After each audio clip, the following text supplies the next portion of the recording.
Hello everybody, welcome back to OMB Reviews. I am the critic who is a cynic. Hope you're doing well. And today we're doing a box office breakdown for this past weekend, which saw Demon Slayer once again get the #1 spot 2 weeks in a row. But it was after a very bad weekend for the entire domestic box office overall, with the new films like Him from Universal, a new horror film, only making $13.5 million, and other films like A Big, Bold, Beautiful Journey making only $3.5 million, and The Senior from Angel Studios making only $2.7 million. So a very low weekend for the new releases, and even for Demon Slayer, a very low weekend compared to what it was in its opening. Remember that last weekend it opened to over $70 million here domestically, which was a record and was obviously a very strong number for the film, and the movie continues to make a lot of money overseas. There's some even speculating that it might be able to even surpass the heights of the James Gunn Superman movie. We'll of course have to wait and see for that to see if that actually happens, if it does well in the various other markets it is not yet to release in, or if it continues to make money in markets like Japan, where it's been out since, I think, July, early August. So obviously not a whole lot left, it seems like, in that market specifically, but you never know. Obviously, everyone was kind of surprised that the American market, the North American market, I should say, came out as strong as it did. But this also proves the point, right, that when it comes to anime movies, they are very front-loaded, meaning that the hardcore fans, they will go to see that thing opening night, they will go to see that thing opening weekend. But after that, it's basically dunzo at the box office as far as just, again, domestic totals are concerned. A 75% drop-off, in fact, from week 1 to week 2. So again, we're talking about some pretty massive numbers here. This is what we typically see from the modern MCU, and in many cases almost even worse if you think about it, right? Just from the week-to-week percentage drop-off wise. But this is also not all that surprising. We were basically expecting this to happen. The question was, how much is it going to drop off, and whether or not new films like Him were going to be able to maybe be able to take the #1 spot away. But if anything, it's not so much as a bad story for Demon Slayer as it is a bad story for Universal's Him. Again, this is a brand new film. It's a horror thriller film, and those are movies, right, that have been pretty consistent at the box office as far as doing pretty well. Even films like The Conjuring, which have now been out for 3 weeks, was still able to make almost as much. And when the actuals come in, it'll be interesting to see how close The Conjuring's 3rd week is to Him's 2nd weekend. But it clearly shows us that whatever was shown in the trailers, whatever was shown there, word of mouth on the film probably has not been all that great. I know that the guys over at Film Threat, as far as, Chris Gore at the very least, hated the movie. I think he gave it like a 0 out of 10. Could not recommend it because the film's apparently just a hot mess as far as just how it's structured. That the trailer is infinitely better than the movie is, especially when it comes to the overall structure. So it just also shows you, just because Jordan Peele's name is on it does not mean that the film is going to have a certain quality to it or is going to be even remotely good. Again, apparently one of the worst films to come out this year, at least according to some people that have seen it. Now, again, there might be some people out there that enjoy the messaging of it, enjoy the connections between it and football, and the sacrifice of what you have to do to get fame. But again, this is going to be interesting to see kind of if this film is able to do your typical, horror film leg out, or if this is going to be kind of one of those exceptions to the rules, right? Just because in general, horror films do really, really well does not mean that every horror film is going to do incredibly well, right? We saw this happen with Megan 2.0, for instance. The first film did really well because it was able to, capture something really special. It was able to get that viral social media presence, right, through the TikToks and everything else that was associated with it. And then they decided to rush out a sequel and not really try to pay any respects to the original audience, and instead try to turn it into something that apparently it was not. And so we've seen this happen before. It seems like that's what's happening right now with Him, just not really able to jump off the ground all that much. So the budget overall, around $27 million net spend on the movie, so it's not like it's going to be the biggest box office loser of the year, but this is definitely a disappointment for Universal, who are probably hoping to get a #1 spot this week and probably hope to do a little bit better, right? When your brand new film is making just a little bit more than the 3rd weekend of another film, which again is a horror film, a lot of people do show up to that opening weekend for. Yeah, it says a lot about the new film, and positive things towards the older films too, but definitely a lot more to say about the new film there in Him. The number 3 spot, as I had mentioned, right, does go to The Conjuring Last Rites, $12.9 million there, at a 49% drop in its third week of release. This film's still holding really, really well. It'll be interesting to see what the final box office is. It's looking like it's tracking to maybe get towards 175. Again, in a very best case scenario, getting even close to $200 million, but 175 seems like a very possible goal for this movie. And then, interestingly enough, as far as just having the numbers box office weekend chart up, it for some reason put number 5 in the number 4 spot. I don't know why it did it that way. It's kind of weird. I know that they have the same exact box office, and so I don't know if there's something to that or not.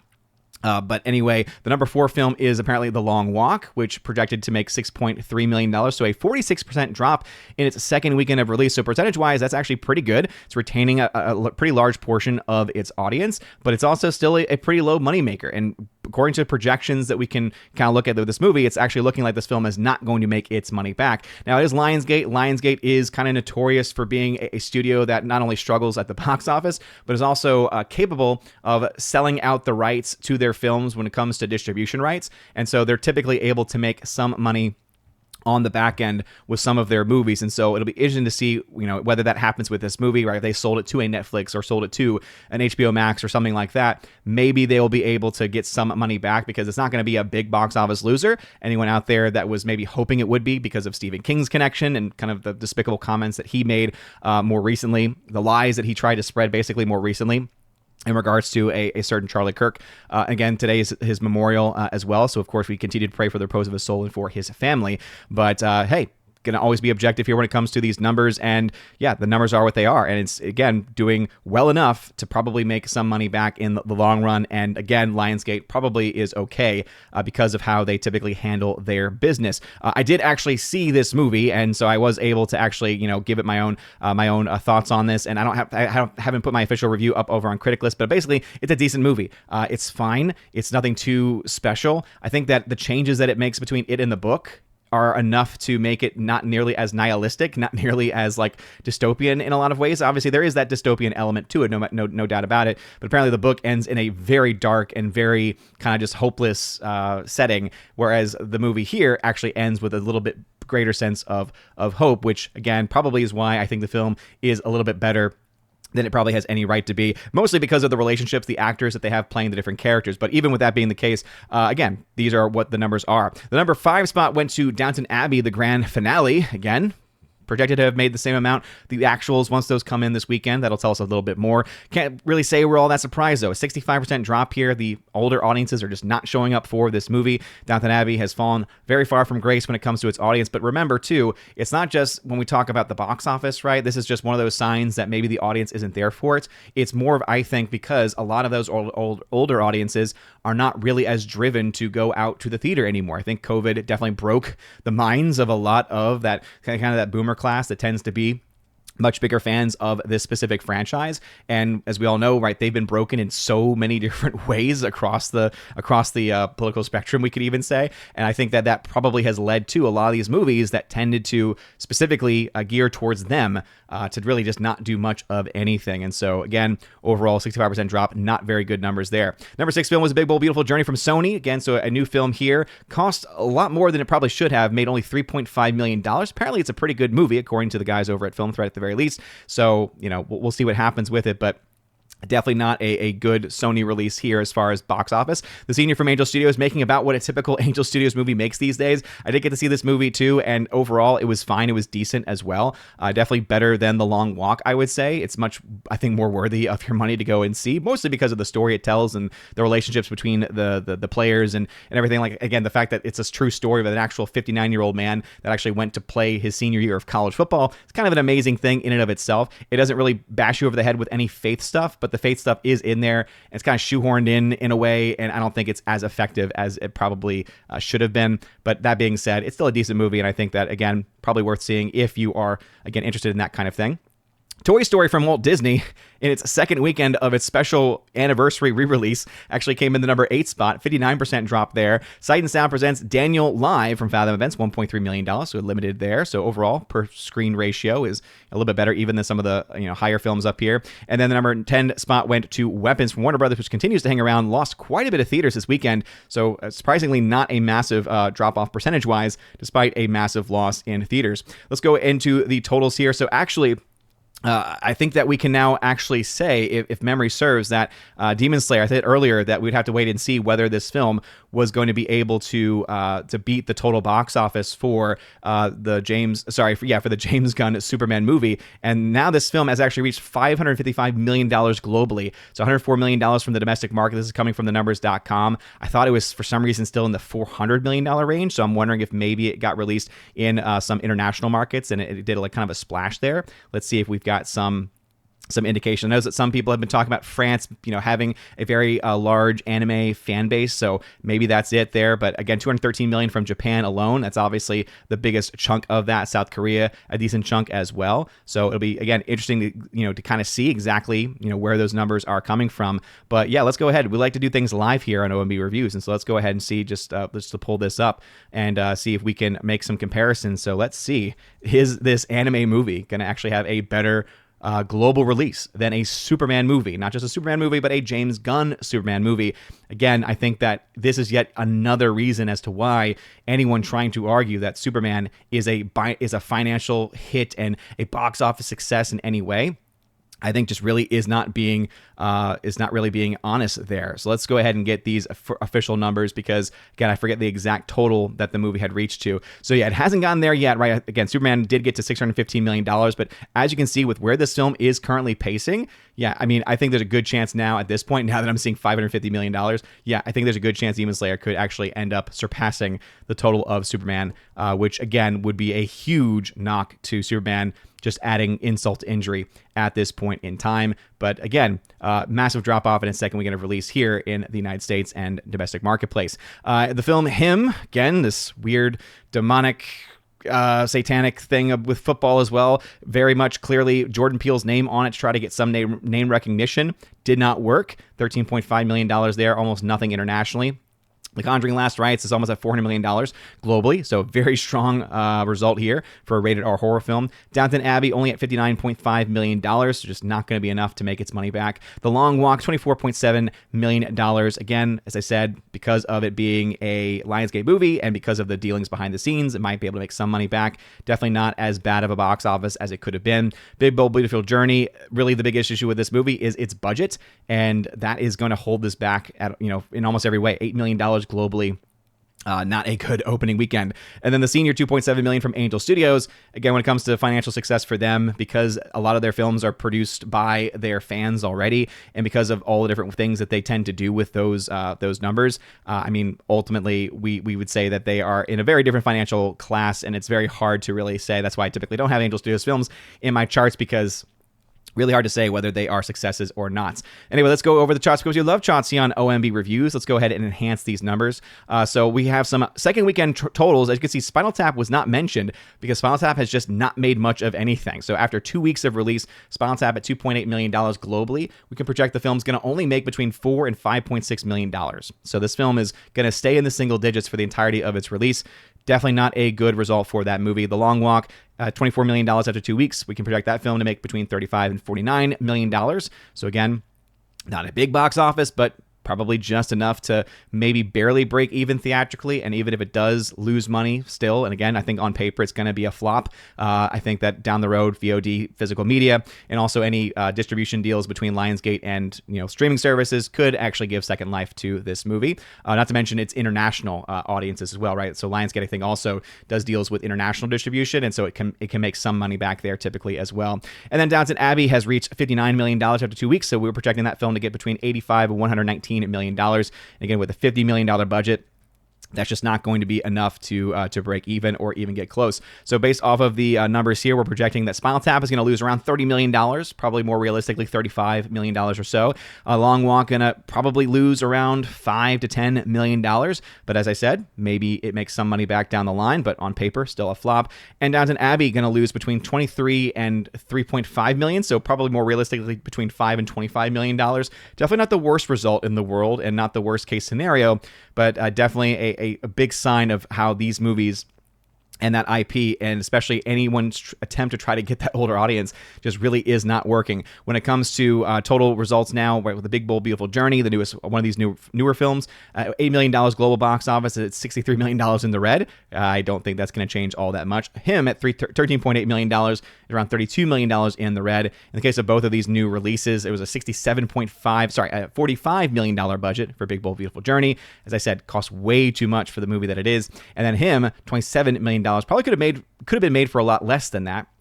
But again, that's kind of the state of things. Things tend to be, they tend to overspend on these things these days. So we're looking at both of those movies probably still also ending as box office losses when everything is said and done. Some last minute updates. Conjuring has reached $100 million in net profit. So again, huge numbers for Conjuring last rites. Caught Stealing in the Roses still flops. Nobody 2 still a flop. Weapons, $70 million in net profit. Freakier Friday still about the same as it was previously. And then you have the follow-ups here. Bad Guys 2 at $207 million. Again, down the stretch, definitely it's done much better than anyone could have anticipated, right? It was looking like this film was going to do like $100 million less than the first movie did, right? The first movie was able to leg out to, I think, around $250 million. It's actually looking like it's going to get a little bit closer. As you can see, the legs on this movie compared to everything else is very good. This means it more than doubled its total global box office after the first 2 weeks of release. So that's definitely good. Still costs probably a little bit too much, though. $24 million in the red there. But this is one of those movies where I said it maybe makes some money on the back end after its theatrical release is done. Naked Gun, still about the same as well. Fantastic Four, again, overall, just still not where that movie needed to be. And we all know this budget is not true. And so therefore, this number here is actually, in reality, going to be a lot worse than that. And James Gunn Superman, still a box office flop. And also, isn't interesting that this movie also apparently got released onto streaming this weekend. That's right. If you have a streaming service, you can now watch it for free with no extra money there, after we were told, oh yeah, it's going to be on VOD for a long time. Seems almost like James Gunn cannot be trusted and that he is constantly lying. And yet people continue to trust him, let alone trust him with the entire DCU.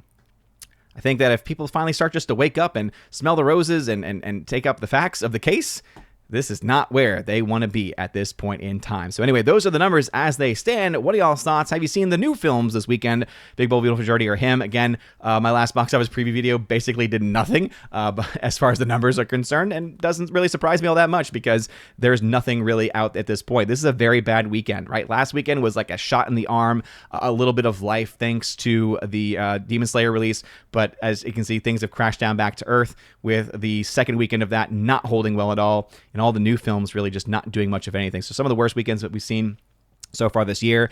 Things aren't going to get all that much better. If you look to our release schedule, there's a few films that might be able to make something happen, but really not a whole lot, right? Strangers Chapter 2 probably won't be that big. Gabby's Dollhouse, the movie, it's based off of a show. Maybe it does something. One Battle After Another. The trailer is terrible, so not really expecting much from that.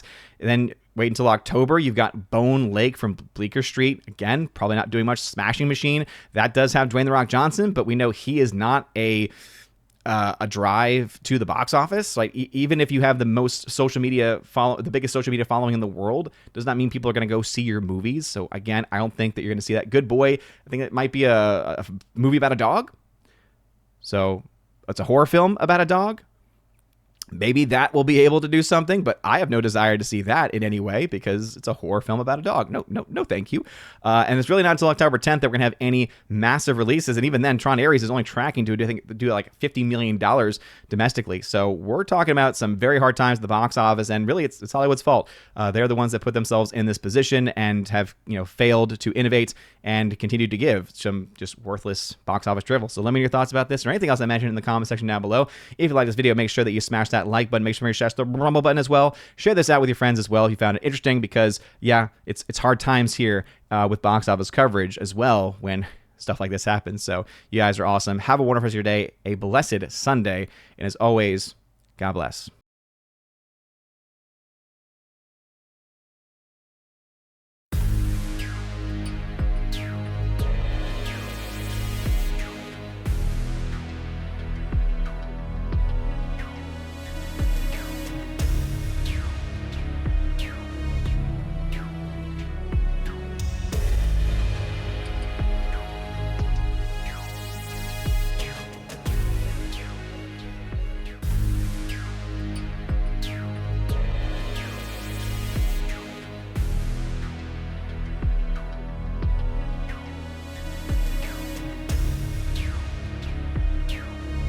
And now let me give a shout out to all of my Chosen of Valhalla members, starting off first with my Patreon members, Father Luca Illick, hail to you, Father, and also to Miss Mountain Muses. Check out her YouTube channel by the same name, Miss Mountain Muses. She is very lovely, great, awesome Catholic faith-based content over there. You'll also find over on Subscribestar my member Matt317. He is on Twitch with the same channel name, Matt317. Shout out to you, good sir. And also to a longtime member here, Mr. Roy, my Chosen of Valhalla member here on YouTube. Mr. Roy, thank you for always hanging out and for always being a part of this channel. It does mean a lot, as well as it does for all of my Chosen of Valhalla members. And if you want your name shouted out at the end of every live stream or video, or if you want it listed in that list that was playing just before, just now, check out the top link in the video description below. You'll find out how to get those types of shout outs at the end of every live stream and video. Not to mention, you get access to bonus video content and also access to a Discord server where there are a couple of channels on there where I do giveaways every single month. In fact, I do multiple giveaways every single month. I try to make it so that I'm giving away Blu-rays and 4Ks that make up at least 4 or 5 different giveaways. Sometimes I have to put them in all towards the very end because back in the school session, of course, now means that I'm going to be a little bit more delayed there. But I know that I'm about to put on right now a giveaway for the film Ballerina, the 4K steelbook of that. I've got a couple of copies there, so I'm going to be putting that available along with a bunch of other films that I have just, again, gotten piled up over the last couple of weeks. So if you want access to things like that, if you want access to a great community, you guys seriously are all amazing and beautiful. Have a wonderful rest of your day, and as always, God bless.